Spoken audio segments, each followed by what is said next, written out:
दक्षिण पूर्व रेलवे गोबरा नवापारा में अतिक्रमित जमीन को खाली कराने की नोटिस जारी किया।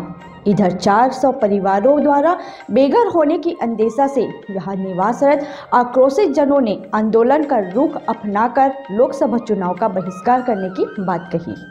आंदोलनकर्ताओं का माने तो नए रेलवे निर्माण के चलते उन्हें विकास में बाधा मानते हुए इंदिरा मार्केट वार्ड क्रमांक 4 एवं 5 को जमीन खाली कराने की सख्त नोटिस जारी किया गया।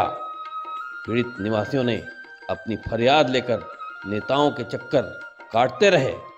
कहीं राहत नहीं मिला तो आक्रोशित होकर आंदोलन का कठोर रुख अपनाया गया, जिसमें पुनर्निवास की व्यवस्थापन के साथ साथ अपनी 5 सूत्री मांगों को रखा एवं मांगे पूरी नहीं होने पर लोकसभा चुनाव का बहिष्कार करने की बात कही।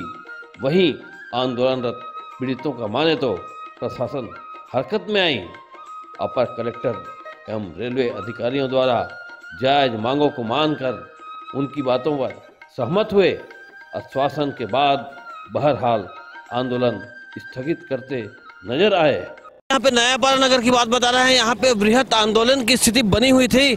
यहाँ पे लगातार एक ही आवाज आ रही थी कि अगर हमारी मांगे पूरी नहीं होती है तो हम चुनाव बहिष्कार कर देंगे। जी हाँ, वर्तमान लोकसभा चुनाव की बहिष्कार करने की बात कह रहे थे। आखिर क्यों करना चाहते थे, बात करना चाहते हैं? क्या कारण था आपका? क्या मतलब हमारी जो समस्या थी कि भाई हमें कहीं जाके बसाया जाए।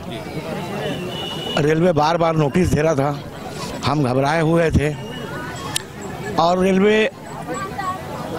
इसके पूर्व कभी नोटिस दिया नहीं था। तो अपर कलेक्टर साहब और तहसीलदार जी ये हमें आश्वासन दिए हैं कि जब तक कि आपकी व्यवस्था शासन द्वारा नहीं होगी, ना ही तो रेलवे नोटिस देगा और ना ही आपको कहीं हटाया जाएगा। ये ऐसा आश्वासन हमें मिला है, जिससे हम संतुष्ट हैं। यदि मांग हमारी नहीं पूरी की जाएगी तो फिर इसी तरीके से बगैर किसी को क्षति पहुंचाए शांतिपूर्ण से हम फिर धरना प्रदर्शन कर सकते हैं। इस टाइप का उन्होंने आश्वासन हमको दिया है। अच्छा, ये धरना प्रदर्शन कब से चल रहा है आपका? ये धरना प्रदर्शन हमारा 3 तारीख से चल रहा था, जो दो दिन पे शासन द्वारा संज्ञान लेके इसे अभी स्थगित कराया गया है। हमें एक चीज बताएंगे कि यहाँ पे कुल कितने परिवारों का यहाँ पे क्षतिग्रस्त स्थिति बन रही है? सर, लगभग 400 से 500 परिवार के घर क्षतिग्रस्त बन रही थी और इसी के मामले में हम लोग धरना प्रदर्शन में बैठे हुए थे। तो आज एडिशनल कलेक्टर द्वारा आके हमें बताया गया कि हमारी जो मांग थी कि सबसे अहम मुद्दा तो ये था सर कि हमारे पास और दूसरा कोई आवास का घर नहीं है। तो जब तक हमें दूसरे जगह प्रदान नहीं किया जाए घर बनाकर, तब तक हमें दूसरा जगह यहाँ का घर न तोड़ा जाए। सर, मेन वही है, जब तक हम दूसरे जगह नहीं बसेंगे तब तक अब हमारा घर ये सुरक्षित रहेगा। कितने वर्षों से यहाँ पे निवास? सर, हम लोग लगभग यहाँ से 40-50 वर्षों तक निवास रहते हैं। अच्छा, ये देख रहे हैं कि 40-50 वर्षों से तकरीबन कितने परिवार बताए? 400 से 500। 400 से 500 परिवार इसी उम्मीद में थे कि ये हमारा निवास बन चुका है, लेकिन रेलवे की जमीन की बात कह करके यहाँ पे उनको बेदखल किया जा रहा था। कुछ लोकेशन आपको दिखाते हैं, यहाँ पे तोड़फोड़ भी हुई है। आप देख सकते हैं कि ये जो तोड़फोड़ भी हुआ है ये रेलवे की जमीन के नाम से। और यहाँ पे रोड में यहाँ पे अतिक्रमण ना होकर के था। और खास करके देख सकते हैं कि यहाँ पे किस प्रकार से यहाँ पे लगातार आंदोलन चल रहा था। लेकिन आज आंदोलन का अंतिम परिणाम ये हुआ कि यहाँ पे अपर कलेक्टर द्वारा यहाँ पे आश्वासन दिए गए। बताते हैं कि जब तक से आप लोगों को व्यवस्था नहीं होगा तब तक से रेलवे भी आपको नोटिस नहीं दे सकती। इस प्रकार से इनका कहना है। वैसे पूरी तरह से धरना प्रदर्शन का कार्यक्रम पूरी स्थगित हो चुका है। आश्वासन मिलने के बाद पूछना चाहेंगे क्या कारण था ये और कि इनकी मांगे क्या हुई है।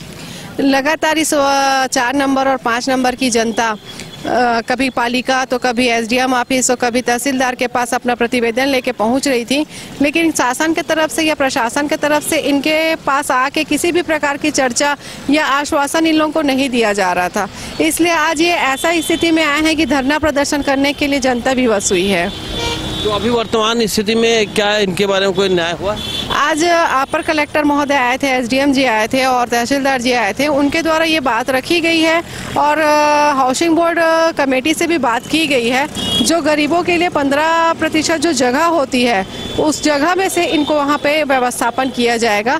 ये आश्वासन वो हमारी जनता को देके गए हैं। तब तक से कोई अगर नोटिस है, कोई इस प्रकार से बातें आती है, इसके बारे में कुछ कहा? रेलवे के उच्च अधिकारी भी यहाँ पे उपस्थित थे। उनके द्वारा ये कहा गया है कि जब तक शासन के द्वारा आप लोग को व्यवस्थापित नहीं कर दिया जाएगा तब तक आप लोग को नहीं हटाया जाएगा। यानी कि जनता, प्रशासन, रेलवे विभाग सारे लोग सहमत हो चुके हैं।